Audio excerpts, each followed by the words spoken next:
I don't know if you know the story of Socrates. Socrates had to poison himself. He was arrested and he was accused of corrupting the youth. That's why. He was tried for making the young military-aged men of Greece think for themselves. That's not allowed. You're not allowed. Since the dawn of human time, you're not allowed to do that. And I'm committing the cardinal sin. I'm saying to men, listen, they're trying to tell you X, and that's garbage. The truth is Y. If you want to be an architect and you have to study architecture, if you want to be a lawyer and you have to study law, that's fine. If you decide I personally never knew what job I wanted to do. Mm-hmm. These people seem to be very passionate about a particular trade. I just wanted to have a lot of money. If you just say, look, I'll pay you $1 million to dig a hole, I would have dug a hole. Yeah. I'll pay you $1 million to fly a plane, give me a joystick. Yeah, but if someone wants to be a doctor, they want to be a lawyer, go to university and do it. Yeah, but know what you're doing it for. Don't go and study drama and end up a dramatic McDonald's worker 5 years later. Yeah, or don't study something generic like business or something generic. And even though business is obviously a good thing to know, but it's generic and it's hard to apply. I mean, in my experience, like imagine if I didn't have all this money and I had to go get a job again, I'd get a sales job because I've always been a salesman. And I think that's a very important life skill to have, to be good at sales and to deal with the stress and have a commission-only environment. And I think these things are good. But they don't even, I don't know if they even teach sales in university. Do they have any serious sales courses? I hardly doubt it. It's all garbage. They don't teach anything important. They just teach anything. They teach things that are going to keep you inside the slave mind. And they want you to go to school and then go to college and then go to university and get in debt. And you have to be in debt so that now you have to work. And you're working and you're in debt, and then they want you to take on more debt if possible in the form of a mortgage, which a lot of people do, which we can talk about because I know you're the property guy. Massive, yeah. And then you're in debt now, and once you're in debt, you can't really quit your job, and it's very difficult for you to leave the country. And now they can hold things over you. That's the goal. It's all about control mechanisms, and the system is very well designed to make sure that people are conditioned to obey. It's very hard for the average person to say no to anything. Unless you have millions and millions and millions of dollars, it's very difficult to even have an opinion on subjects.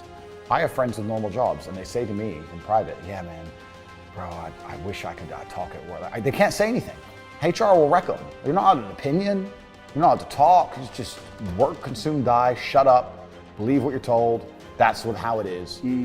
It's clown world. It's slavery. Difficult, right? Because anyone can start a YouTube channel. It's getting the views that's hard, right? Yeah. So you have to be talented enough and skillful enough to garner attention. But if you can garner attention, then you can make money. I think that's the new modern way to view the world. It's an attention economy. It doesn't matter what you do. If you're getting attention, you'll make money from it. Yeah. And I think that's what's happening en masse. It's not real. Money's not real. It's numbers on the screen. It's not a real thing. And once you start putting systems in place that generate huge sums of money, and once you get to the point where money basically has no value, like I do, I can go buy a Ferrari today and my bank balance will look basically the same. It doesn't change it. Money isn't real. It's just numbers. It's all fucking invented. It's printed from the sky. It's garbage. You just have to find a way to make people understand your value, and it can just appear from absolutely nowhere. And I went from completely broke to hundreds of millions of dollars. And I know what you're saying in regards to this other world, because there is a subsect to humanity. It's kind of strange. When I was broke, when I was on a council estate in Luton, I thought everyone was poor. And now that I have money, it kind of feels like everyone's rich. I go to buy a plane and they're like, no, I'm sold out. Don't you fucking sold out of planes? I go to buy a Bugatti and they're like sold out. I'm like, all the shit's Who are these people? Yeah, everyone's bought everything. Like, and it's crazy how many people out there have such ridiculous sums of money, truly ridiculous sums of money. There are so many rich people in the world, and it's kind of like your reality is based on, it's the Matrix, right? If you're broke, everyone's broke. If you're rich, everyone's rich. And a lot of people have this separation. I was lucky to live in both worlds, but a lot of people have this separation. Yeah. You have to protect yourself from governments. You have to protect yourself from backlash. A lot of people do not see the risk reward of being so loud and so vocal. Yeah. I do, in my particular circumstance. But yeah, it'd be easier to be quiet about certain things. The only thing more annoying to British public about someone being rich is them being rich and vocal about it. And that's and I understand why, but I built absolutely all of it myself. I started, like I said, from the council estate in Luton. I did all of it myself. And it's interesting you said about discovering that other world, because I always knew the same thing. When I was going to college, we're talking about the two routes. There was A-levels and B-Tech. College. College, B-Tech, like the trades, or there was A-level to go to university. So I did a separate path to you. I was going to the A-levels to go university. And I was walking to college with a couple of my friends, and a Ferrari drove past. And I said, bro, you see that? And he goes, yeah, what about it? And I said, doesn't that piss you off? I must have been about 16. He goes, why? So this dude has 400 G's for a car, 400 grand. I'm walking 4 miles to college because my mom hasn't got any car. He has 400 grand. Do you think he works a job? Do you think he's fucking behind a counter somewhere? He knows something about the world that I don't know. Yeah. And they were like, well, he's rich. I'm like, yeah, I know. I didn't say he wasn't rich, dummy. I'm saying he knows something about the world I don't know. And I was intrigued and it angered me. I couldn't sleep for weeks. I was pissed off. Every time I saw somebody with genuine money, I understood that everything I was being told and taught and they were trying to make me believe just simply wasn't true. I was like, this is bullshit. None of these people are getting these things by following the path that the system is trying to make me follow. Yeah. Nobody, and everybody intrinsically knows this. If you go to if you're at a BP, you're at a petrol station, and I pull up in my Lamborghini, nobody goes, wow, he went to school. Yeah. He studied hard. Right. Do they fuck? They're like drug dealer, gangster. And they do that because they know that the easiest way to amass wealth is to break the rules, because the rules are not designed to allow most people to make money. You can make money within the rules, of course you can, but most people don't. Most people who follow the path work, consume, die. That's it. Yeah. So I always knew the same thing as you, and I knew there had to be another way. I knew that just working for money was a paradigm that wasn't true. And then you understand making your money work for you, and you understand delinking your time from money. Yeah. You start learning to understand these things, but eventually you build a system, and you build an ecosystem like me. I have 60 or 70 people work for me all around the world. And things just happen and money just kind of appears as long as everything's well organized. It's really easier to make money now than ever before. I think so. Oh, it's easier than ever before to make money. I meet so many fucking 17-year-olds, 19-year-olds, kids in an e-com store or some crypto garbage, or to make quick, fast money now is almost easier than it's ever been. Now, that has advantages and disadvantages. I was talking to a young guy the other day, and he was 22, I think, and he caught a crypto pump. He made like $4 million in the last bull run. And now all the coins have gone down, whatever. He sold some, he has like $1.5 million. He's like, oh yeah, so I'm waiting for the next pump. I was like, bro, the problem with you is you've now been ruined for life because you're 22, you made easy money, and you think that you don't have to ever do any serious work. You also have no skill. Problem is with the crypto pump, it doesn't teach you anything. You didn't learn sales, marketing, staff management, stress tolerance. You need that. Nothing. He doesn't know how to do anything. Yeah. So he's just sitting there just gambling on shit coins, waiting for the next one to pump. And he's 22, and his ass is never going to want to get a real job, and he doesn't have any skills. So I think he's in a lot of trouble, truthfully. I made this clear to him. So it can be a detrimental thing. It can be a bad thing. But in terms of making money, it's certainly easier than it's ever been, because we live in a global marketplace now. You can reach the world, and all you have to do is have a message worth making people listen to. The hard part about making money today is that we live in an attention economy. You have to garner attention from people. Investing in yourself, especially learning from somebody who is already doing what you want to do, is not risky. And you're right, the people who believe that's risky are just stuck deep inside the matrix, because you're right, they're going to pay 60, 70,000 pounds for a degree from university, which is one, completely useless. And secondly, it's always kind of been amazing to me. You talked about kickboxing. If I want to go learn kickboxing, I expect my coach to be able to fight. If I want to go learn piano, I want to see my piano teacher play piano. Yeah. But people will go to university and learn business from a dude who's never had a business, who's broke. It's just like, it's clown world, it's stupid. Yeah. Like, education's becoming decentralized, which is actually one of my products, so I'm going to talk about it. But education is becoming decentralized now with the internet, and the smartest thing you can do is look at somebody's life and go, this guy's living, or he's doing exactly what I want to do. I'll learn from him. That is the smartest thing you can do, as opposed to just going to these traditional educational systems. Because the reason university is such a massive scam, and I said this a million times, is because it exists in an echo chamber. It doesn't exist in fair competition. The reason universities still manage to function is because they'll give children loans to go to these schools, but you're not allowed to use the loan for anything else. If I were to say to the average 18-year-old, here's 50 grand. You can either start your own business, you can buy crypto, you can buy mentorship from you, me, another millionaire online, you can fix your house up or your parents' house up, you can buy a nice car, or you can go get a degree. And you're given the 50 G's. How many people do you think would choose a degree? None. Nobody. Zero. So they link the loan to the degree.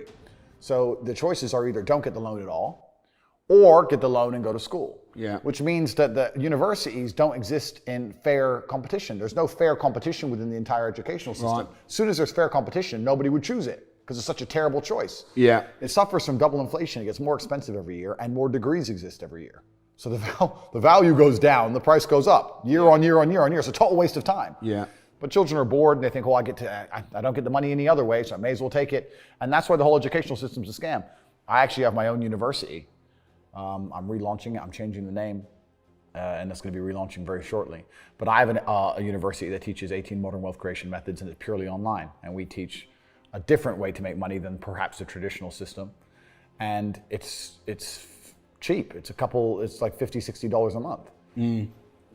For me to get 100,000 students like I have now at $60 a month is not impressive. What's impressive is that I keep them. I'm giving more value than the $60 a month. They can go and spend that $60 in Nando's or buy some coffee or do anything else they want with it. But they choose to go to my school because I'm existing in a fair, competitive environment and I'm outperforming. A university can't do that. All these other universities can't do it because they're all a fucking scam. That's not why they canceled me. They attempted to cancel me because I became the most Googled man on the planet.